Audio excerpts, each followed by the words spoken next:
Hello aspirant welcome back to Odia aspirant diary.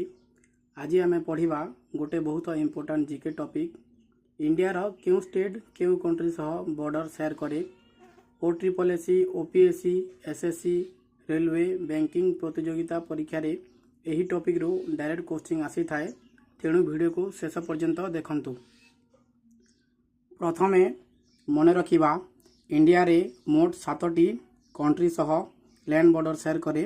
सेगुड़ी है Pakistan, Afghanistan, China, Nepal, Bhutan, Bangladesh, Myanmar.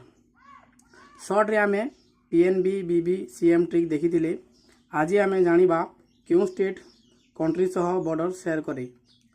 Pakistan सह India रो 3टी state एवं 2टी union territory border share करे। सेगुड़ी है लद्दाख, जम्मू एंड काश्मीर, पंजाब, राजस्थान, गुजरात।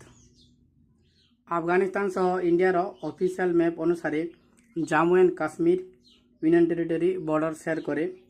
यही बॉर्डर वर्तमान पाकिस्तान एडमिनिस्ट्रेटेड एरिया मध्य पड़ता हेतु प्रैक्टिकल सिचुएशन अलगा, किंतु भारतीय ऑफिशियल मैप अनुसार एग्जाम रे यही उत्तर दिया जाए। चाइना सह मोट 5टी स्टेट एवं यूटी बॉर्डर शेयर करे। सेगुड़ी है लद्दाख, हिमाचल प्रदेश, उत्तराखंड, सिक्किम, अरुणाचल प्रदेश। यही लिस्ट बहुत इम्पोर्टाट।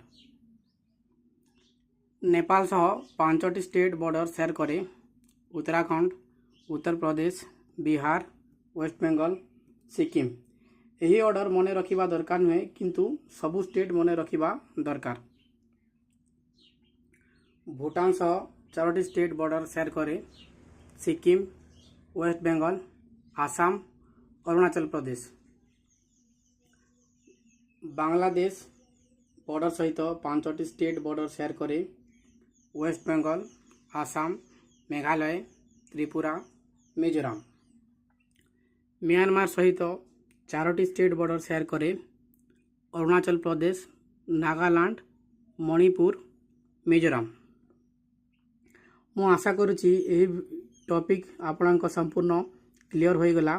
जदि वीडियो भल लगिले लाइक करंतु, शेयर करंतु एवं चैनल टी को सब्सक्राइब मध्य करंतु। Thank you.